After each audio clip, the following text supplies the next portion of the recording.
함께 보실 하나님의 말씀은 구약성경 사무엘상 1장 19절부터 28절까지의 말씀입니다. 그들이 아침에 일찍 일어나 여호와 앞에 경배하고 돌아가 라마의 자기 집에 이르니라. 엘가나가 그의 아내 한나와 동침하매 여호와께서 그를 생각하신지라. 한나가 임신하고 때가 이름에 아들을 낳아 사무엘이라 이름하였으니 이는 내가 여호와께 그를 구하였다 함이더라. 그 사람 엘가나와 그의 온 집이 여호와께 매년제와 서원제를 드리러 올라갈 때 오직 한나는 올라가지 아니하고 그의 남편에게 이르되 아이를 젖대거든 내가 그를 데리고 가서 여호와 앞에 뵙게 하고 거기에 영원히 있게 하리이다 하니 그의 남편 엘가나가 그에게 이르되 그대의 소견에 좋은 대로 하여 그를 젖대기까지 기다리라. 오직 여호와께서 그의 말씀대로 이루시기를 원하노라 하니라. 이에 그 여자가 그의 아들을 양육하며 그가 젖대기까지 기다리다가 젖을 뗀 후에 그를 데리고 올라갈새 숫소 3마리와 밀가루 한 에바와 포도주 한 가죽 부대를 가지고 실로 여호와의 집에 나아갔는데 아이가 어리더라. 그들이 숫소를 잡고 아이를 데리고 엘리에게 가서 한나가 이르되 내 주여 당신의 사심으로 맹세하나이다. 나는 여기서 내 주 당신 곁에 서서 여호와께 기도하던 여자라. 이 아이를 위하여 내가 기도하였더니 내가 구하여 기도한 바를 여호와께서 내게 허락하시니라. 함께 그러므로 나도 그를 여호와께 드리되 그의 평생을 여호와께 드리나이다 하고 그가 거기서 여호와께 경배하니라. 아멘. 오늘 본문은 한나가 아들 사무엘을 드리는 과정입니다. 한나가 기도했고 여기 19절, 20절에 첫 부분에 나오는 것처럼 하나님이 아들을 주셨지요. 이제 그 아들을 하나님께 실제로 드리는 과정을 묘사하고 있는 것이 오늘 본문이에요. 지난주에 우리가 앞부분의 본문과 오늘 본문을 비교해 본다면 지난주 본문은 한나의 헌신의 결단이었다면 오늘은 한나의 헌신의 실천을 우리에게 보여주는 본문이라고 할 수가 있겠습니다. 먼저 헌신의 결단의 내용, 자, 여러분 기억나시죠? 저에게 아들을 주시면 제가 평생 나시린으로 이러이러하게 하나님께 드리겠습니다. 자, 오늘 22절에도 나와 있죠? 22절도 잠깐 보시기 바랍니다. 22절 앞에서 약간 지나가서 아이를 젖대거든 내가 그를 데리고 가서 실로로 데리고 가서 여호와 앞에 뵙게 하고 거기에 영원히 있게 하리이다. 거기 엘리 제사장이 있는 곳 하나님의 집에 영원히 머물게 할 것입니다. 그 아들과의 영원한 헤어짐, 이별을 의미하는 결단이었어요. 이 기도를 한나가 드렸었잖아요. 앞에 하나님이 아들을 주시면 제가 이렇게 하겠습니다 라고 기도했었잖아요. 이 결단도 쉬운 일이었을까요? 결코 쉽지는 않았겠죠. 어떻게 얻은 자식인데 이렇게 같이 살지도 못하고 하나님께 드려버린단 말인가. 더군다나 자기가 이제 다시 임신을 해서 아이를 갖게 될 수 있다는 보장이 전혀 없잖아요. 이 아이는 자기에게 처음이자 마지막인 아이가 될 수 있는 것이에요. 이 아이를 그렇게 하나님께 드린다는 것은 그 결정은 결코 쉽지 않았을 것입니다. 그런데 이렇게 헌신을 결단하는 것도 어려운 일이지만 또 이 결단을 실천하는 것 그에 못지않게 어려워요. 이거는 누구에게나 마찬가지입니다. 그 헌신의 결단이 큰 것이었을수록 실행에 옮기는 일은 그만큼 더 어려워요. 많은 사람들은 결심을 하고서는 곧 잊어버립니다. 결심은 잘해요. 또 하나님 앞에 서원하고 약속하고서는 지키지 않습니다. 결심은 순간적으로 할 수 있는 것입니다. 감정이 쫙 자기를 사로잡으면 결심할 수 있는 것이에요. 자, 오늘 주일 오후 예배 때 선교 보고 시간에 아프리카 저 오지에서 고생하는 선교사님 부부가 와서 아주 선교 보고를 하는데 내 마음속에 너무도 깊은 감동이 왔습니다. 그래서 바로 오늘 결정했습니다. 어떻게? 내가 앞으로 10년 동안 매월 얼마씩 이 선교사님 부부를 위해서 나는 헌금하겠다. 이렇게 작정을 하는 것이죠. 그런데 이 결심을, 이 약속을 실천하려면 어떻게 해야 되는 거예요?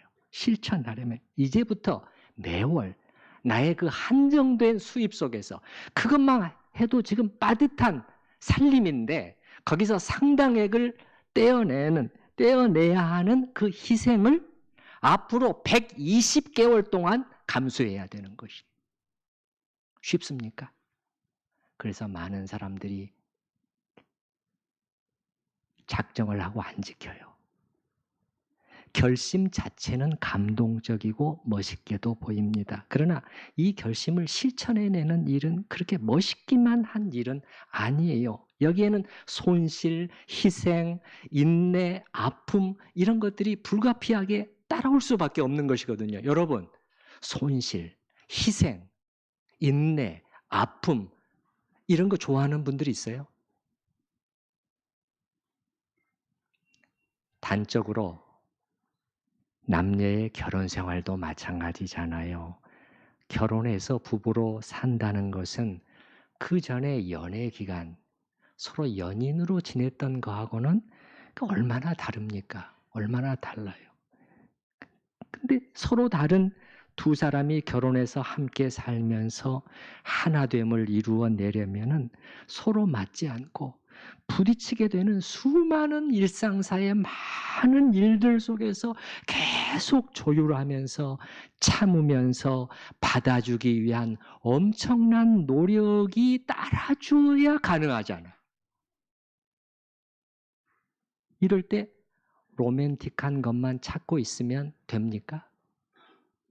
아니잖아요. 신앙생활이라는 것도 낭만적으로 생각하고 접근하는 그리스도인들이 있을 수가 있어요. 어떤 책을 읽었는데, 이 책 너무 감동적이다. 어떤 한 명의 훌륭한 그리스도인이 자신의 전 인생을 하나님께 드린 그것을 읽고 나서, 야, 이거 멋있지 않아? 이런 식으로 반응하고 신앙생활이라는 것을 그런 식으로 감정에 따라서 하려고 하는 그리스도인들은 10중 8구 실패합니다. 여러분, 사도 바울이 로마의 감옥 속에서 얼마나 오래일지도 모르는 그 기간들을 견디는 그 기간이 낭만적입니까? 아니잖아요. 한나에게 있어서 사무엘을 드리는 일도 마찬가지였을 것입니다. 이 신앙의 실천이라는 것은 이렇게 로맨틱한 것이 아니에요. 예, 어떻게 보면 그녀에게는 아들을 드리겠다고 기도한 그 순간, 드림의 결단보다도 실제로 드리는 실천의 과정이 더 어려웠을 수도 있습니다. 자, 한나가 사무엘을 몇 살 때 드렸는가? 오늘 성경 본문에서는 그 나이를 우리에게 밝혀주고 있지 않고 다만 젖을 뗄 정도의 나이라고만 말해주고 있어요. 24절에 보시기 바랍니다. 실제로 지금 이제 이행을 하는 과정인데요. 24절, 젖을 뗀 후에 그를 데리고 올라갔다는 거예요. 이제 시행을 하는 것이에요. 그럼 이게 몇 살쯤 됐는가? 그 당시에 젖을 떼는 나이는 대략 3살에서 6살 정도의 나이로 생각이 됩니다. 만 나이로 보시면 되겠어요. 오늘날에는 거의 1년 이내에 젖을 때잖아요. 근데 이제 그 당시에는 옛날은 지금과 다르잖아요. 음식도 넉넉하지 못하고 특히 이유식이 발달하지 못하고 그랬기 때문에 엄마가 젖으로 아이를 오랫동안 키워야 됐어요. 그래서 젖대는 나이가 따로 정해진 것은 아니고 엄마가 이제 결정하기에 따라 달려 있는데 대략 5살 그 정도 나이로 여러분이 보시면 되겠어요.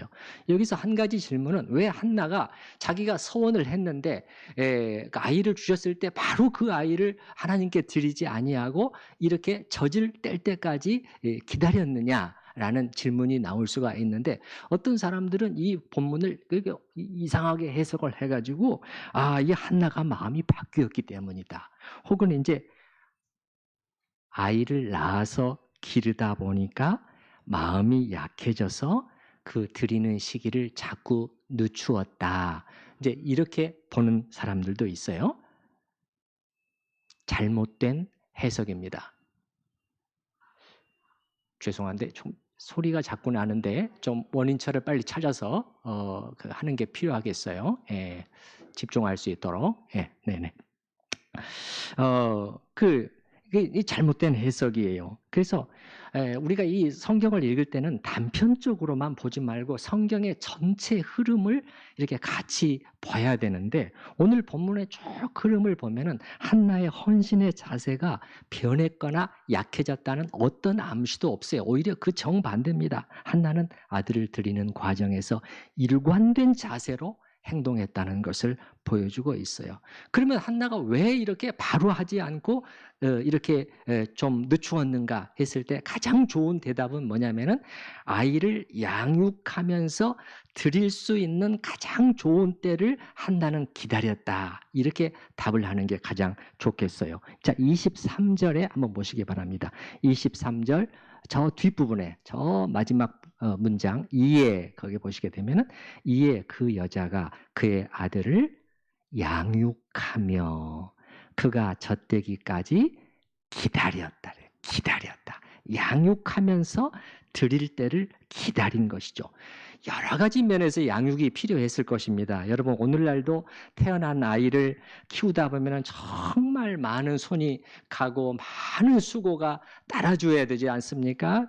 먹이고 입히고 재우고 또 아프지 않도록 보살피고, 또 이러한 신체적인 양육만 필요한 게 아니에요. 여러 가지 면에서 인간은 키우는데 많은 노력이, 많은 기간이 소요되는 존재가, 동물이 인간이잖아요. 그래서 지적인 면에서도 또 잘 자랄 수 있도록, 또 정서적인 면에서도 균형 잡히게 또 잘 자랄 수 있도록 여러 가지 면에서의 양육이 필요해요. 그런데 여러분, 한나가 사무엘을 이렇게 양육할 때 어떤 양육에 가장 힘썼을까요? 신앙적인 양육이었을 것입니다. 아마 이 측면이 가장 중요했고, 한나는 이 기간 동안에 이제 자기가 아이와 지낼 수 있는 기간이 한정돼 있잖아요. 그 기간 동안에 요 양육에 최선을 다했을 것이라고 생각이 됩니다.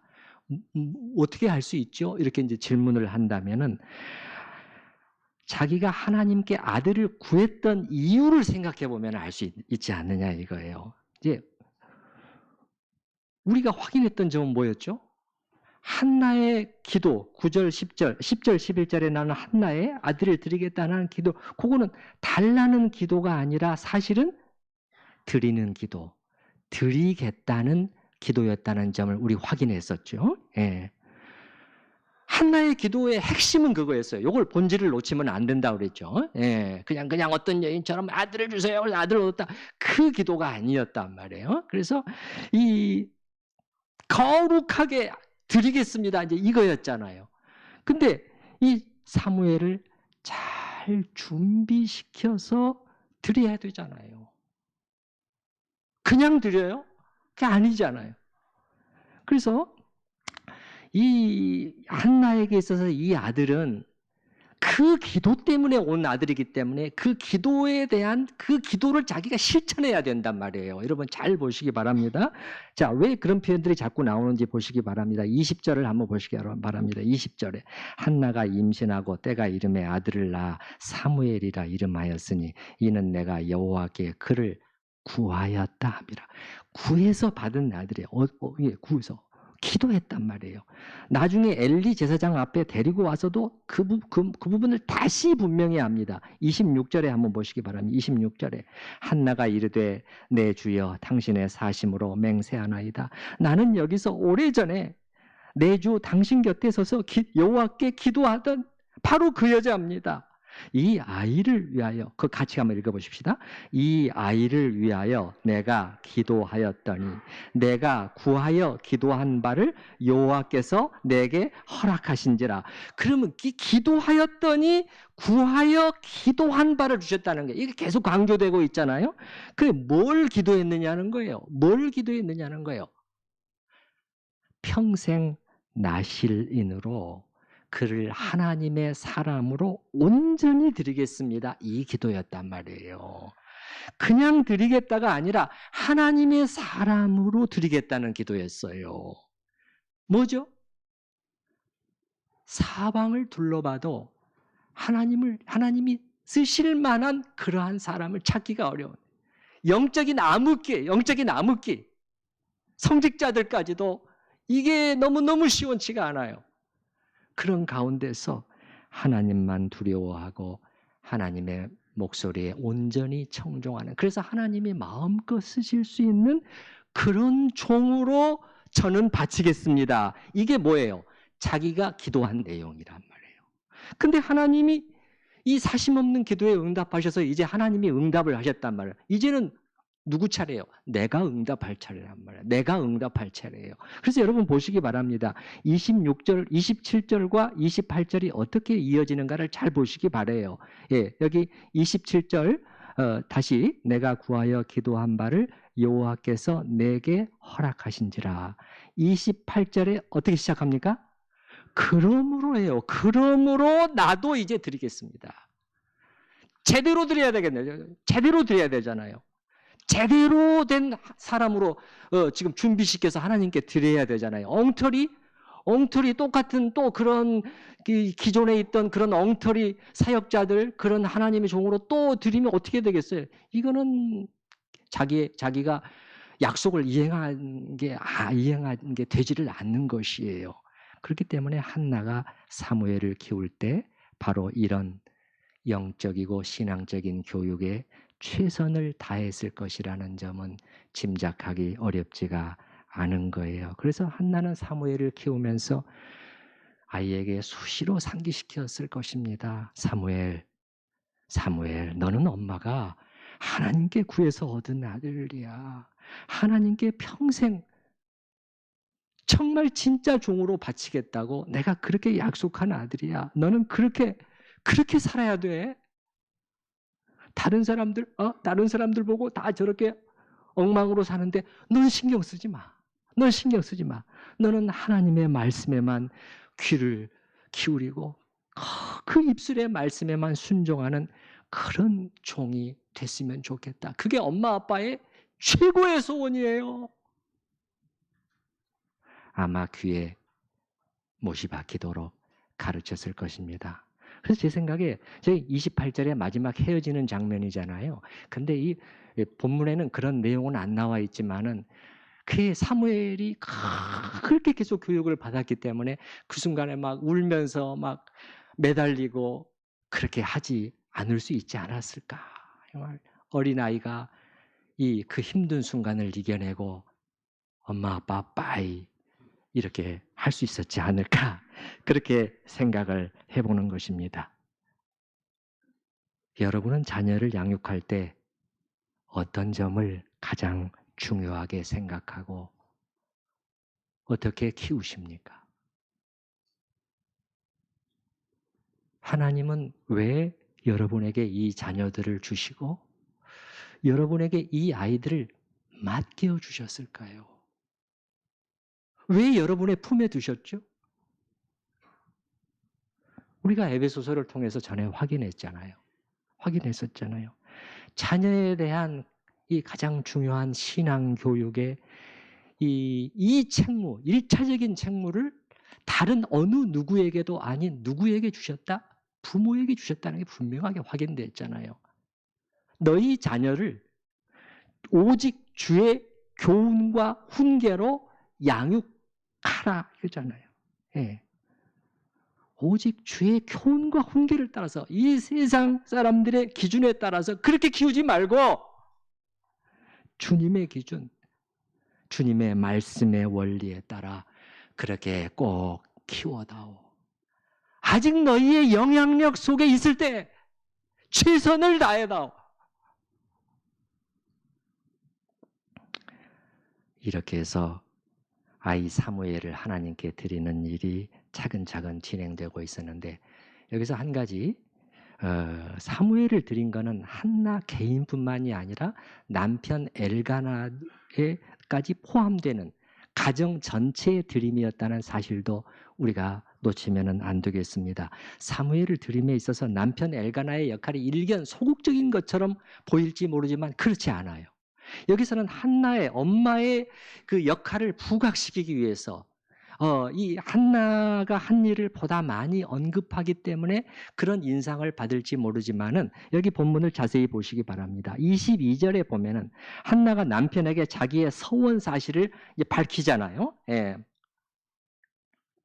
22절에 다 올라가는데 한나는 올라가지 않겠다는 거예요. 그의 남편에게 이르되 아이를 젖대거든 내가 그를 데리고 가서 여호와 앞에 뵙게 하고 거기에 영원히 이제 머물게 하고 싶습니다. 이게 자기의 서원이에요. 엄마가 서원을 밝히는 거 아이에 대해서 남편에게. 근데 민수기 30장에 보면은 이렇게 아내가 자기의 소원을 남편에게 남편 앞에서 얘기를 했을 때, 밝혔을 때, 남편이 듣고 있다가 아무 말도 하지 않으면은 그건 그대로 되는 거예요. 근데 이 소원을 금하거나 무효화시킬 수가 있어요. 예. 남편이 그래서 이 소원을 금하면 하나님께서 소원으로 인정해 주시지 않게 됩니다. 가정의 영적 권위자가 아버지요 남편이라는 것을 또 말해주는 것이죠. 여기 22절에서도 한나가 이제 이런 사실을 밝혔을 때 만약에 남편이 그렇게 하지 않는 게 좋겠어.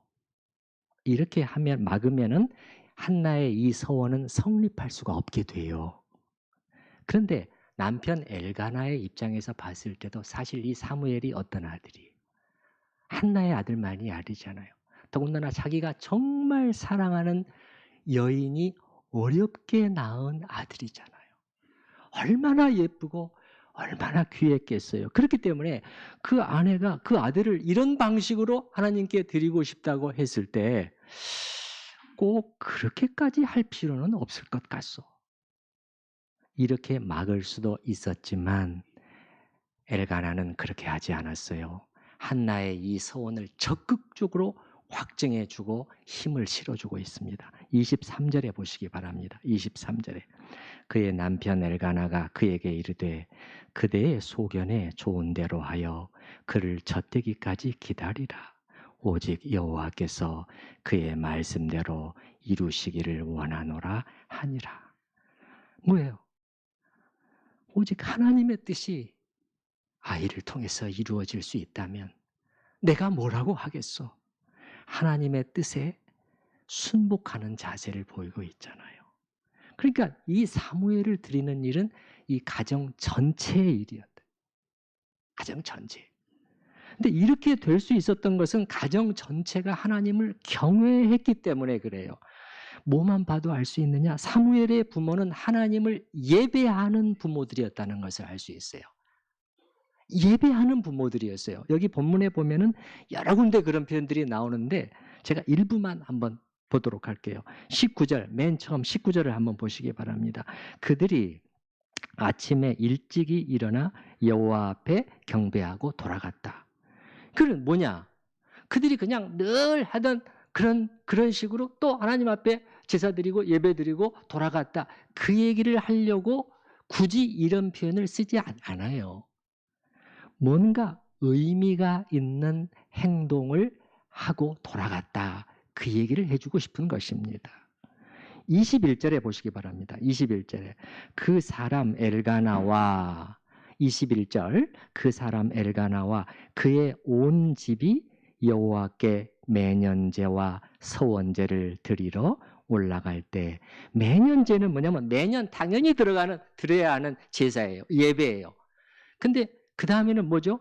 서원제예요. 서원제는 의무사항이 아닌데도 자원해서 하나님 앞에 드리고 제사를 드리고 또 예배하고 그런 걸 말하는 것이에요. 이걸 지금 하고 있었는데 여기 보시기 바랍니다. 그 사람 엘가나와 그의 온 집이요. 모든 가솔들을 다 데리고 올라가서 그렇게 예배하기를 힘썼다는 것을 알 수가 있고 마지막 28절에도 보면은 한나가 그러므로 나도 그를 여호와께 드리되 그의 평생을 여호와께 드리나이다 하고 그가는 한나로 보입니다.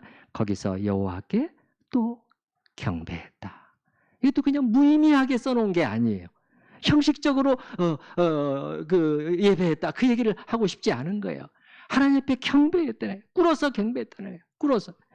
아들을 하나님께 바치면서 깊은 감사와 경외심으로 올려드리는 예배 행동이었다는 것을 말해준다는 것이죠.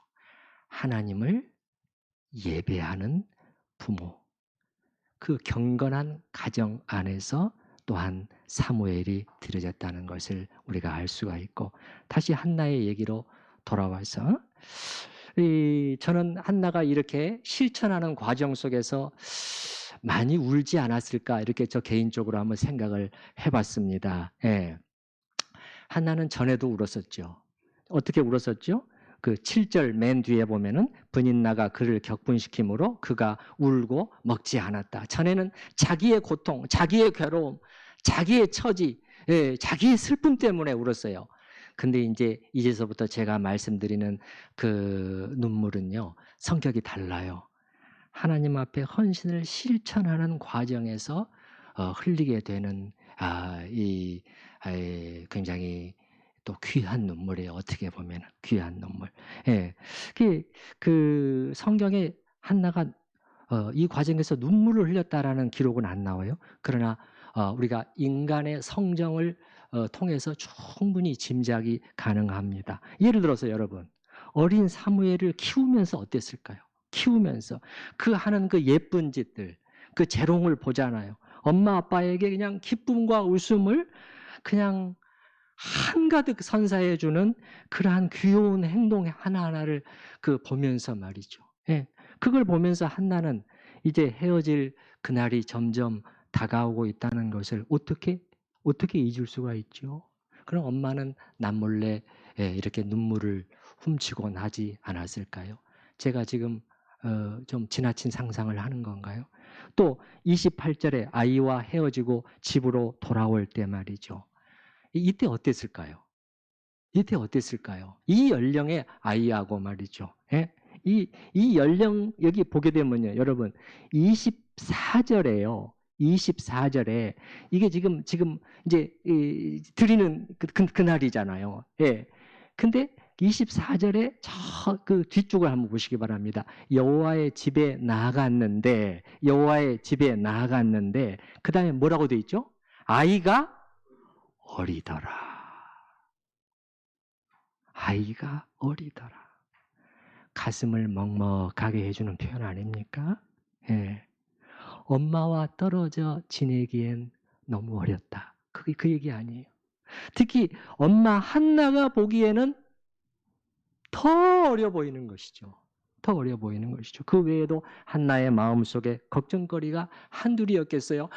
엘리의 두 아들들과 잘 지낼 수 있을까? 장성한 아들들인데. 응? 그 사무엘을 잘 대해줄까? 차갑게 대하지는 않을까? 소문이 좋지가 않아요. 홈리와 비느하스. 소문이 안 좋습니다. 걱정이죠. 또 먹는 거, 입는 거, 자는 거.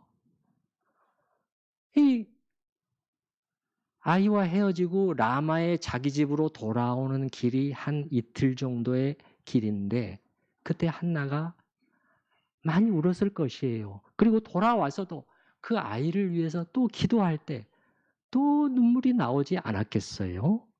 예, 이렇게 헌신을 실천하는 과정은 낭만적이고 멋있다기보다는 많은 눈물과 아픔을 수반한다는 것을 우리가 알 수가 있습니다.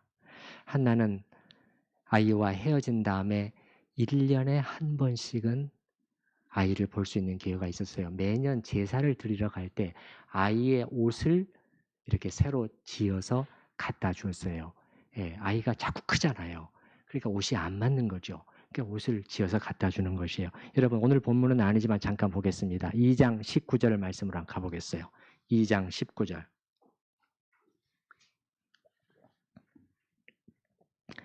그의 어머니가 매년 제사를 드리러 그의 남편과 함께 올라갈 때마다 작은 겉옷을 지어다가 그에게 주었더니, 여러분 여기를 읽으면서도 그냥 겉옷을 사무엘의 겉옷을 지어다가 그에게 주었더니 이렇게 할 수도 있잖아요.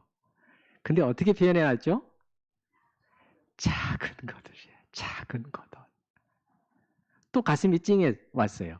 예. 이 엄마의 마음을 뭔가 대변해주는 그런 표현인 것 같아요. 이 아이를 위한 작은 겉옷을 지어다가 그에게 주었더니 엄마는 아들을 그게 보고 얼마나 꼭 끌어안았겠어요. 그리고 이 기회를 활용해서 한나는 저는 그렇게 생각을 해요. 보충 교육을 하지 않았을까요? 재교육. 1년 동안 못 봤잖아요. 또 아이가 또 느슨해져 있을 수 있잖아요. 또 잊어버리고 있을 수 있잖아요. 예. 그러니까는 저 한적한 곳으로 또 데리고 와서 사무엘 뭐 힘든 일은 없니? 그것도 이제 다 물어봤겠지만은 또 다시 다짐시키지 않았을까요? 예. 너는 엄마가 이러이러하게 기도하여 얻은 아들이야. 이거 잊으면 안 돼. 잊으면 안 돼. 정말 그렇게 자신을 하나님께 드리며 살아가야 해. 또 말해주고 또 말해줬겠죠. 엄마의 교육대로 사무엘은 하나님의 사람으로 자랐습니다. 뒤에 3장에 보시게 되면은 3장 19절에 보시게 되면은요. 그래서 나중에는 어떻게 되느냐? 온 이스라엘 사람들이 알게 됐다는 거예요. 뭐를? 하나님이 사무엘과 함께 하시는구나 하는 것을 알게 됐다고 기록이 되어 있네요. 3장 19절 한번 보시기 바랍니다. 사무엘이 자라매 여호와께서 그와 함께 계셔서 그의 말이 하나도 땅에 떨어지지 않게 하시니 단에서부터 브엘세바까지의 온 이스라엘이 사무엘은 여호와의 선지자로 세우심을 입은 줄을 알았더라. 그래서 그는 기울어져 가는 하나님의 나라를 다시 일으켜 세우는 그러한 일을 하게 됐죠. 이 사사시대에 어두운 사사시대가 언제 끝나냐면 사무엘을 기점으로 종언을 구합니다. 이제 바뀌어요. 이제는 밝아지는 것입니다. 이제는 다윗의 시대를 바라보고 있어요. 예. 이 새로운 시대를 여는 자의 역할을 사무엘이 감당하게 된 것이에요. 그리고 사무엘은 참 경건한 삶을 끝까지 실족하지 않고 유지했던 것으로 보이는데 성경 예레미야서에 갑자기 하나님이 사무엘 이름을 거론을 하시는 거예요. 그냥 밑도 끝도 없이 갑자기 사무엘이 나와요. 정말 경건한 의인을 두 사람을 언급을 하면서 하나님이 모세와 사무엘 이렇게 말씀을 하시는 거예요. 제가 한번 예레미야 15장을 읽어드려 볼게요. 여호와께서 내게 이르시되 모세와 사무엘이 내 앞에 섰다 할지라도 내 마음은 이 백성을 향할 수 없나니. 이게 무슨 말이에요? 진짜 의인 두 사람을 찾아와서 모세와 사무엘이 내 앞에 와서 얘기한다고 해도 나는 내 마음을 안 바꿀 거야. 그렇게 말할 때 모세와 사무엘을 얘기하고 있잖아요. 여러분, 사무엘이 이렇게 크고 이런 역할을 하는 것을 보면서 엄마 한나의 마음이 어땠을까요? 기쁨이 오지 않았겠어요? 기뻤겠죠? 그죠? 한나의 눈물이 기쁨으로 지금 바뀌는 순간이에요. 하나님이 이렇게 하신다니까요. 하나님이 이렇게 하셔요. 그리고 하나님께서는 헌신한 한나 자신에게도 위로를 주셨어요. 그 밑으로 사무엘의 동생들을 많이 주셨습니다. 3남 2녀, 3남 2녀나 되도록 많은 동생들을 주셨어요. 아셔야 될 점은 이렇게 하나님께 드릴 때 가장 안전해요, 여러분. 우리가 드리지 않고 아우 어떻게 드려? 이렇게 붙잡고 있고 이렇게 하고 있으면 더 좋을 것 같지만 그렇지 않아요. 하나님께 드려진 자녀가 사실은 가장 안전합니다. 여러분은 자녀들을 이렇게 하나님께 드리시나요? 오늘날 같으면 저는 꼭 목사, 선교사 이런 서원을 하라는 그런 게 아니잖아요. 예. 여러분은 자녀들에게 어떻게 말해주고 어떻게 양육하고 있습니까? 너는 네 인생 전체를 하나님께 드리며 살아야 한다. 이게 엄마 아빠를 가장 기쁘게 해주는 거야. 그 외에 네가 어떻게 잘 되는 거 그거 다 소용없어. 이렇게 양육 이런 게 여러분의 양육의 가장 중요한 내용. 아이가 절대 잊을 수 없도록 그 가슴에 박아주는 그 내용인가요? 이거 지금 제 얘기가 아니라 그 사도 바울이 한 얘기가 그거잖아요. 왜 주님이 우리를 위해서 왜 죽어주셨지? 우리로 하여금 우리를 죽어주신 그분을 위해서 살도록, 우리를 위해서 더 이상 살지 않고 그분을 위해서 살도록 그렇게 죽어주신 거야. 그 내용이잖아요. 제가 고린도후서 5장 15절 새 번역 성경으로 다시 읽어드려 볼게요. 그런데 그리스도께서 모든 사람을 대신하여 죽으신 것은, 그 이유는, 그 목적은 살아있는 사람들이 이제부터는 자기들 스스로를 위하여 살지 않고 자기들을 대신하여 죽으셨다가 살아나신 그를 위하여 살게 하려는 것입니다. 여러분, 이 말씀, 제가 읽어드린 이 말씀에 해당되지 않는 그리스도인이 있습니까? 여러분이 지금 키운 그 자녀들도, 여러분이 기도하고 있는 그 자녀들도 이 말씀에 그대로 해당이 되는 것이죠. 그래서 자녀에게 네가 무슨 일을 하든지 무슨 직업을 가지고 이 세상에서 어떤 사람들과 또 무엇을 하면서 살든지, 누구랑 결혼해서 자식을 낳고 어떻게 살든지 너의 인생 전체야. 100%야. 그렇게 드려야 돼. 우리 모두는 이렇게 하나님의 영광을 위해서 자녀를 기꺼이 드려야 합니다, 여러분. 드려야 합니다. 드릴 수 있기를 축원합니다. 드릴 수 있기를 축원합니다. 예. 많은 부모들이, 크리스찬 부모들마저 이렇게 하지 않고 자기가 아이를 이렇게 좀 이렇게 하고 있으려고 해요. 이게 뭔가 내 뜻대로, 내가 원하는 방향대로 자꾸 키워보려고 해요. 그러다 보니까 아이를 양육하면서도 세상 사람들이 하는 방식을 따라서 하게 되는 경우가 흔하죠. 그런데 문제는 자식이 자기 뜻대로 되질 않는다는 것이에요. 자기 뜻대로 그렇게 되지 않아요. 그래도 못 내려놓는 거죠.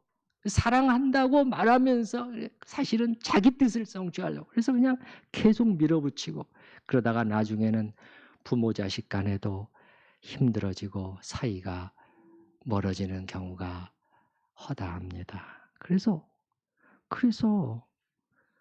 부모로서 내 자식을 위해서, 아이를 위해서 내가 그렇게 많은 희생을 다했는데 결과가 뭐예요?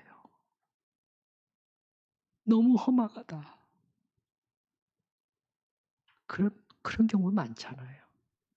제가 방금 말씀드린 말을 기억하시기 바랍니다. 뭐죠? 하나님께 드린 아이, 진정으로 드린 아이가 가장 안전합니다. 우리가 쥐고 있으면 아이는 결코 안전하지 못해요. 여러분, 오늘 1장 마지막 절 함께 읽고 마치도록 하겠습니다. 1장 28절 말씀.